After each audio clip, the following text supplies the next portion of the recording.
Hey everyone, we are back today. So people want to know why Shane Dawson acts poor. And we're going to read a little bit about what they, in this article, claims that Shane Dawson is worth a net worth of $12 million.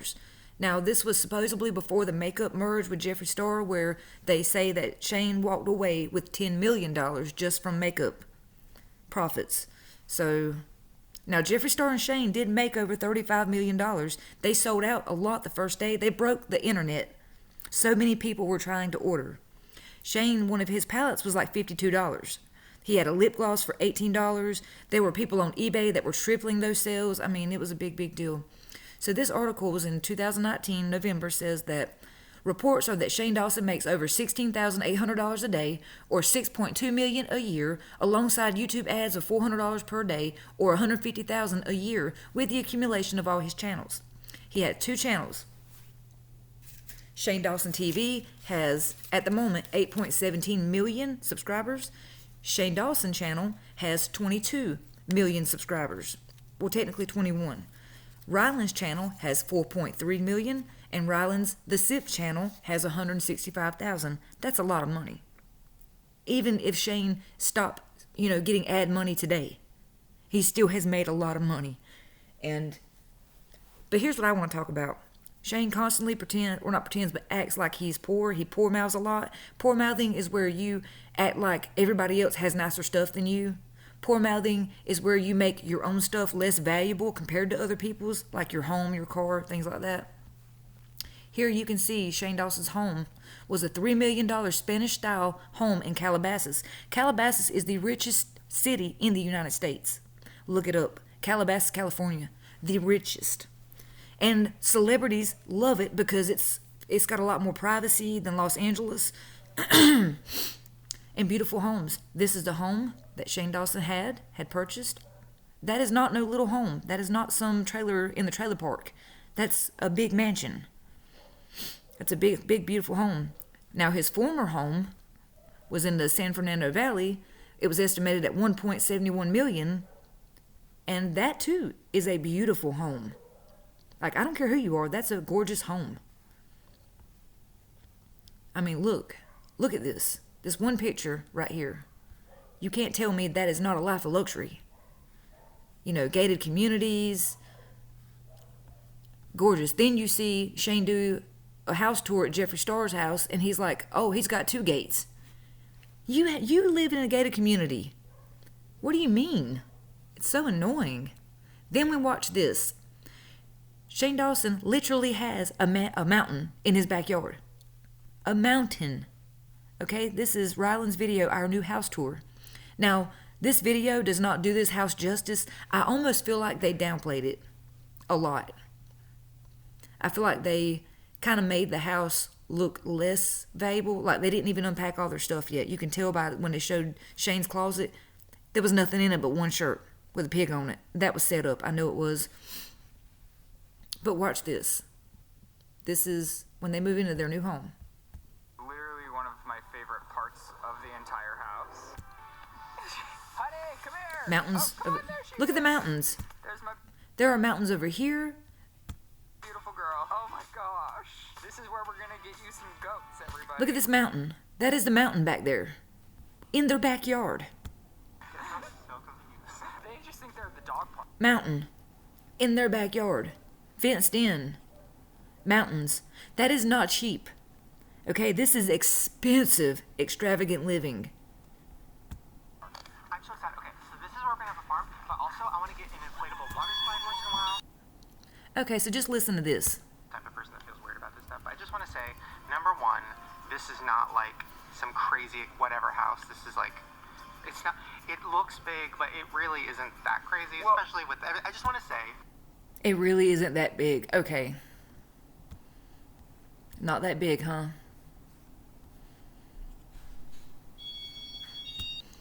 So, again, we're going to scroll down here and look at this picture. Yeah.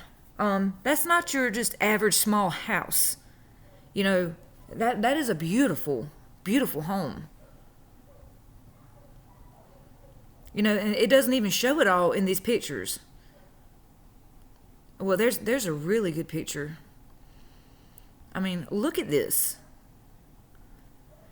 I mean, that's just, there's the mountain back there. Come on, man. You are downplaying it. Like, they downplay it so much. And I get it. Shane wants his character to look really humbled and laid back and relatable. And, but I feel like if you're going to say that James Charles needs a slice of humble pie, then, brother, you need the whole damn pie. Because, I mean, Shane, I used to watch all the videos of the Spooky Boys. I was obsessed with the Spooky Boys, especially because of Garrett. And I don't even know that's Garrett's real personality. All we see is what they allow us to see in these videos. We don't know that that's how these people really are. You don't know that this is even really how I act. You're only getting what I'm giving you, is how I'm trying to put it. And that's the same thing with them. And we've seen a lot of stuff come out about Shane lately. Let me show you this. Okay. Let me reload it again, of course. Okay, Kim Kardashian is the most popular resident of Calabasas. But Selena Gomez, Miley Cyrus, Justin Bieber, and Drake have all called this suburb home for its privacy and close proximity to Hollywood. Shane Dawson lives in Calabasas. You're not going to sit here and tell me that that's just some random ass place to stay, that it's not that big of a deal. Like, Shane makes it out like, oh, it's just, it's just like your little average suburb down the home. Come on. You're downplaying it so much, and people are noticing. People see it. People see how much you downplay stuff. That's the only word I know to describe it, is downplay it. And it's just, people are getting really annoyed. Come here, baby. I myself am very annoyed because, and then like with the video, they show the video. Now in Jeffree Star's home, they show every nook and cranny of that home. But in Shane's house, it's like, oh, well, here's this room, that room. They kind of like, make it look like it's not as big or as fancy. Your fireplaces are made out of marble. You have a marble coffee table. That is not cheap. Okay, I used to make countertops, bars and stuff. Marble is not cheap. Especially not a marble whole ass table. Rock table, like you'd have to see the video. But it's a big block of marble, a table, basically. Okay, Calabasas. What famous celebrities live in Calabasas? Why do celebrities live there? Why do Drake and so many celebrities live in Calabasas? This is not your average cheap place to stay with cheap rent. This is a really expensive place to live. The richest city in the world. It's what it's called. Forbes called it that. If you don't believe me, hold on. Richest city. How do you spell that? Calabasas. It's right there. Oh my gosh, I'm so dumb. There we go. Okay.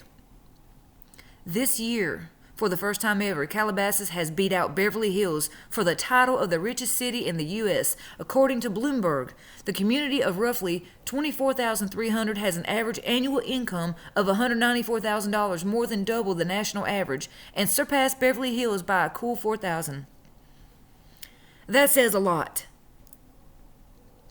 Was home to the Kardashians. This was February 28th of 2020. So you can't tell me that's old news and that happened 10 years ago. No, it ain't.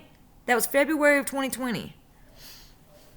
So before you hand out your hard-earned cash for this expensive-ass makeup, and I'm not saying don't buy Jeffree Star or Shane's makeup or their merch and things like that. But I'm saying if you're hungry or you're struggling, and things in your life are tough right now, don't go spending your money or sending your money, paying for Patreon, donations, chat, stuff like that for these influencers.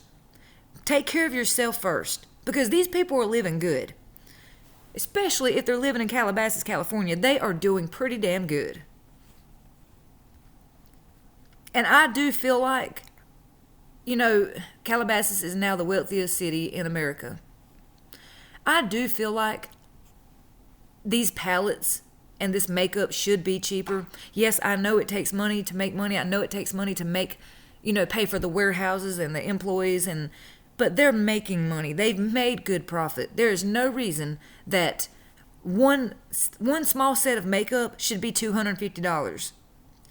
Especially from a person who claims that they want to be so relatable and help their fans, and they just want to help their fans. If you want to help your fans, make your product more affordable. Make your product to where your fans can afford it. Give away some of your product. Do charity stuff. Donate some of your makeup to some of your fans, and not just one, or like how Jeffree Star does. I'm giving $10,000 away to one person who retweets and subs and subscribes and follows and likes and shares and blah, blah, blah. No, you shouldn't be getting nothing in return for doing something nice. If you want to do something nice, say, hey, to the next 50 people, I'm giving away a pig mirror or a conspiracy palette, or I'm giving away a Jeffree Star palette, or I'm giving away a pair of my shoes, whatever it is.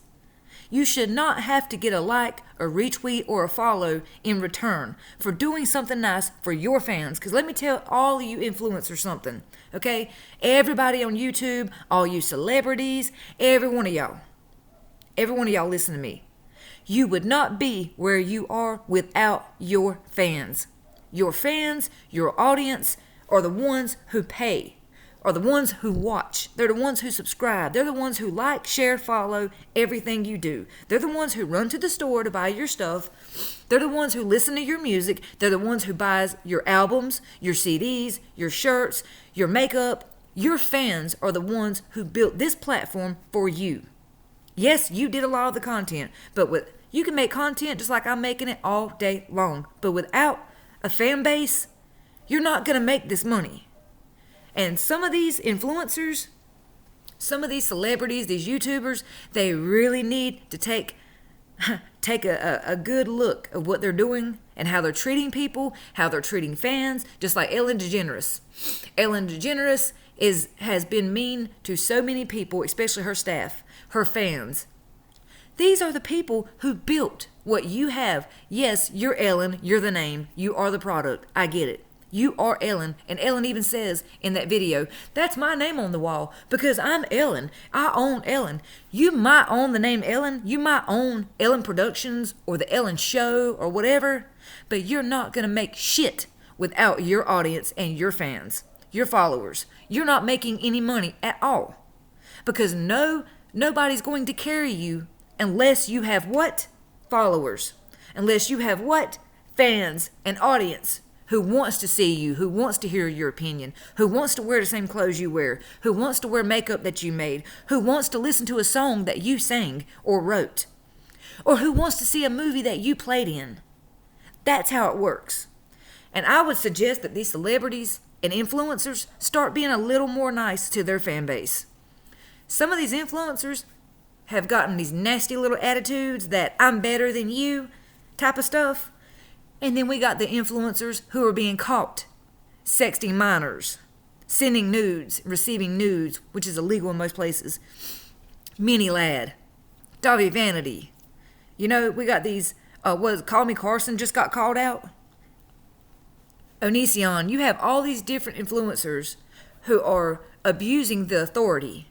They're abusing their platform.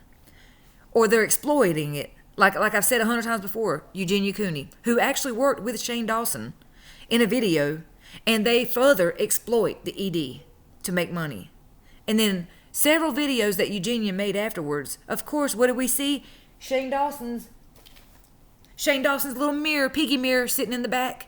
Because what is that? That's, Shane Dawson was here. I know Shane Dawson. He's my friend. So everybody's going to follow me now. That kind of deal. So I'm telling everyone in the community, don't send your money to people like this. Send your money to a good cause. There's St. Jude's Hospital. There are charities. There are starving children and adults. There are people with cancer. There are children with autism. There are adults with autism. There's a transgender community is being murdered. As we speak, every few minutes, transgender people are being killed. We need housing for transgender people to get into a safe location when they're in danger. We need a safe place for transgender people. Y'all, there are so many places you could send your money, besides to influencers who already live like this in these big, beautiful homes. And I'm not just saying that about Shane. I'm saying this about most YouTubers who are over the couple million subscriber limit, or they have a big, big fan base, you know. And then you see them taking money during live chats. You see them taking donations. You see them selling their merch at $80 a shirt, $50 a shirt. Yes, I know it takes money to make a t-shirt and to put a logo on it. But when you start getting to $50 a shirt, yeah, price gouging. Anyways, I wasn't going to do this, make this long video, but I ended up doing that anyways. But if anything that you have to say about this, leave it in the comments. I don't delete anything unless it's some kind of hate speech towards someone that, shouldn't. Never do that. And don't send hate to nobody. Don't go hating on Shane, Rylan, or anyone else. I'm just speaking my opinion about why I feel like Shane Dawson and other celebrities act poor and why they poor mouth. That's all I'm doing. Thanks for watching.